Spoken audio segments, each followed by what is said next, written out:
Hello everyone, welcome to Homeschool Autism Life. My name is Jamie and this week's video is going to be a plan with me for Gather Round's homeschool unit, the Antarctic. And I was like, oh, I just realized I forgot something. Yes, so that's what we're doing for our first month back to school. Antarctica, my brain was like, is it called something else? Because sometimes they add stuff. But this is our last Connecting Continents unit. I'm so thankful to say that we have finished it. And we are going to be restarting.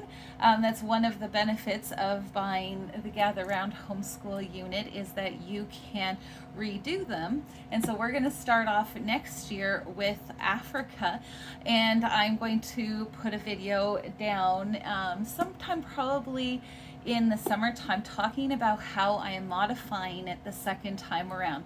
I'm not just going to be doing it straight across. I'm going to be changing some things up, and I'm really pumped and excited about it because I think it's going to teach my girls how to find information about things that they don't know based on just how we're doing with the other stuff. So if you're interested in how I'm going to reuse these units, feel free to subscribe, hit the bell button, all those things, so that you don't miss that video. But it's really, I'm really excited to say that we are wrapping that up and then restarting that. I can honestly say that my kids have a way better grasp of geography having done these units, and the way I do it with maps and all sorts of things. So we'll talk about that as we go along. But that's what we're doing, and I'm so thankful to say that it has been a wonderful thing that sorry, that's loud. I am excited to say wonderful. It's been a wonderful experience to have gone through them with my kids, and I'm excited about the next steps that I'm going to take with that. So stay tuned. So I do decorate a little bit. You saw that kind of sort of in my thumbnail, but this is how I chose to do the banner. I choose to do a banner every single year, or every single unit, excuse me, to try and just like decorate it, give it a certain taste of flavor. This room is not the sole purpose, isn't homeschool, and so it's our dining room, it's our small group room, it's my art studio, it's 101 different things. And so I don't have, like, there's so much clutter already, but I always like to just say, good morning children, this is what we're doing. And so I do that, and then I also make a map. And so you can see we've already done, we're on like lesson 4. We just finished lesson 4 today. But I usually do some form of, oh there, that's better. Some form of pictures, talking about different things. This is a little bit more macabre, but I thought it was so interesting that if you get a close-up, or if you're on your computer, you can see just how like their feathers are almost like a crew cut. And that's part of the way that they stay warm. But my kids, as we go through the unit, will add names and places and things of where all these people went to, what they were looking at, all that sort of thing. And so I'm really pumped and excited because it really drives home what each lesson is about. And then I also reinforce those lessons with some YouTube videos that I find. And sometimes I can find just lots of YouTube videos that I can pick and choose which one. Sometimes not so much. So for instance, one of the last lessons we talked about was about Nathaniel Palmer, but apparently there's a Nathaniel Palmer rapper or musician, and so most of the videos were of that. But he was one of the first, there's 2 fellas, but one of the first to actually discover Antarctica or see it first. And then there's a Russian fella, and same deal. I couldn't find hardly anything about that. So unfortunately, sometimes I have to go, okay, there's an ice cutter named Nathaniel Palmer, and we're just going to watch a video about them cutting the ice. So it is what it is, but oftentimes I can find something that reinforces the video or reinforces the lesson for the kids in video form. And then they have like not just the listening aspect of it, but also the visual and stuff like that. And so I have found that all across our continence unit, that has been magic. So the other thing that I do first off is I usually go through and make a to-do list of the things that I want to accomplish. Usually there's read aloud assigned readers, which I'll go through, extra books that I get, craft and history items. I've kind of stopped doing crafts, if I'm going to be honest. My girls, specifically my middle child, my eldest daughter, she gets really frustrated when crafts don't go exactly her way. And so it's just a little bit more difficult. And then my youngest daughter, she is still struggling with some of her writing aspects and things like that. And so my children's friends waving. So I've just had to go through and try and go, is it worth doing crafts when they get so frustrated? And that's a big thing because we're usually trying to fit it in and it just doesn't work. So I've really let go of doing more hands-on activities at this point. That might be something we do down the road, but for right now, so that's why that aspect is empty. And then different movies we can watch. So the first thing that we do in the morning is our read aloud. And this year we have been doing a study on the fruits of the Spirit. And I'm really excited with how this study has been going. It's very thought-provoking, and I always talk to the girls about which fruits of the Spirit can you use in this situation or that. And so that's been really helpful to go through this. We also sing a hymn. This hymn is going to, or for this month, is Take My Life and Let It Be. And so that's been a really good thing. Then the next thing that we have read is, or are reading, is Survival Tales, TAIL for the dogs.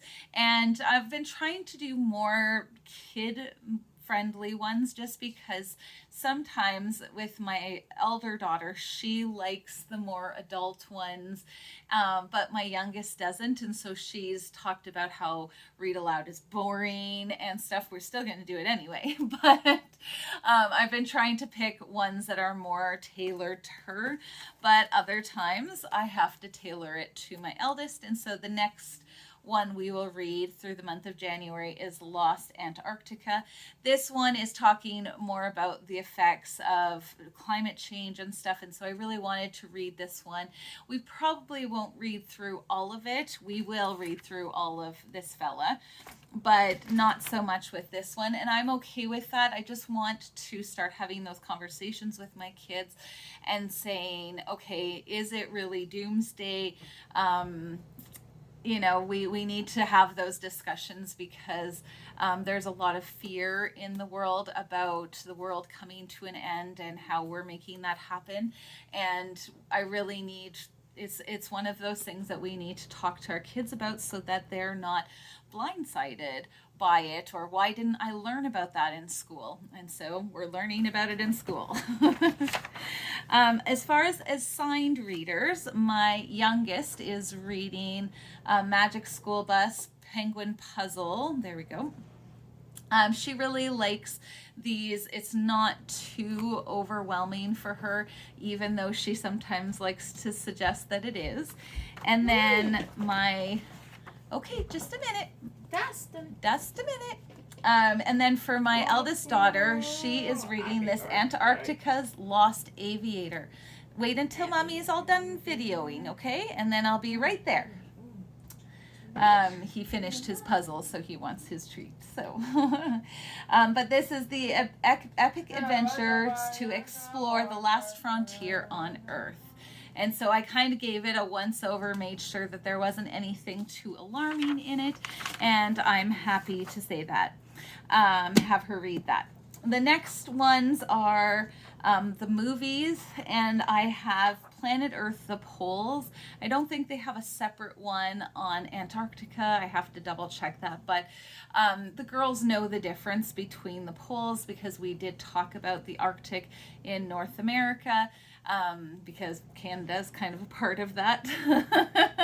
And so that one's a good one. And then Happy Feet 1 and 2 we're going to be watching because we're talking about the penguins today, and there's lots of that, plus the elephant seals, which is in Happy Feet 2. So it's a really good one. There's sometimes really inappropriate music, just in case you haven't seen it.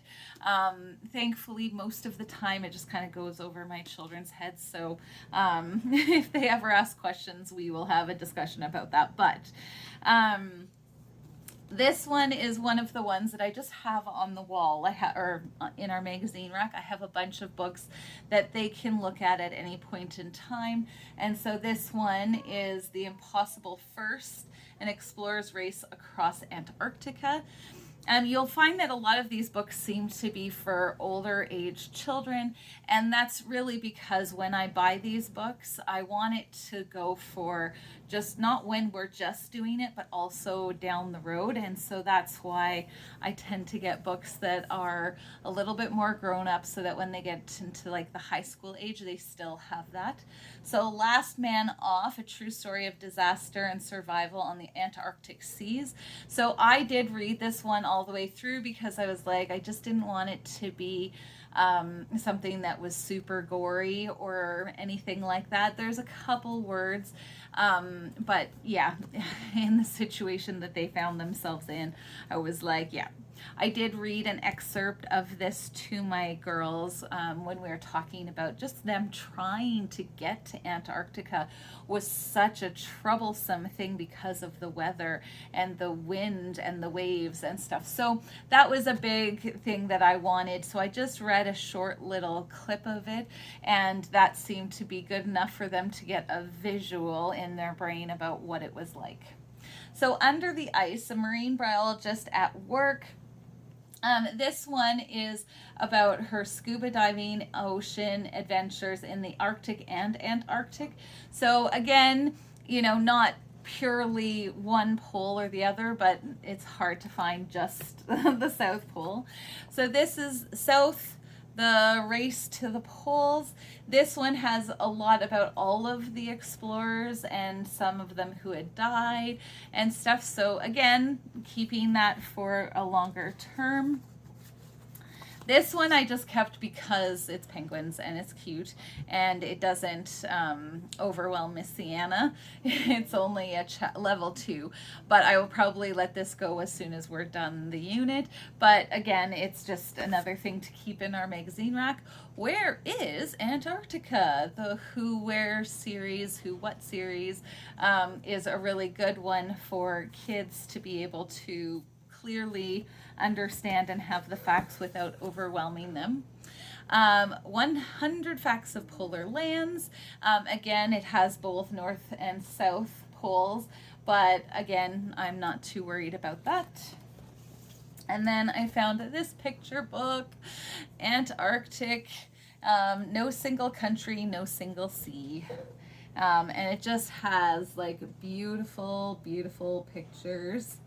The albatross, and so it's just one of those ones that I'm like, I will, by the time I am done homeschooling, I will have so many coffee table books from all sorts of places around the world that I'm like, I'm not upset about that. I'm not sad. So like I said, the only thing that I can't really show you is the videos that I find on YouTube, and they are watched at the end of their lessons. The biggest thing that I found was I just plugged in the main titles of the things that they talk about in them. So if we're talking about penguins, I will put that in and a whole bunch of things will come up. If it's a name of an explorer, I plug that in, and I just sometimes I'll put it in like for the human body in particular, excuse me, the human body one, I would write brain for kids. So then it wasn't some, hour-long discussion about the brain or whatever that was more geared to adults. But that's what I love to do. The kids, sometimes they complain about the length of videos, but I'm like, watch it anyway. It's good for you. Expand your attention span. And I'm really enjoying it thus far. It was a really nice unit. That's the word I'm looking for. It was a nice unit to land in after the busyness and the craziness of Christmas. And I hope that this helps, gives you ideas if you're going to start this unit. I am so happy to say that it's like another closing of a chapter and then an opening of a new one next year. And I'm excited to see where it takes us. So thank you so much for taking the time to watch this video. I hope it was helpful, and we'll talk to you next time. Bye.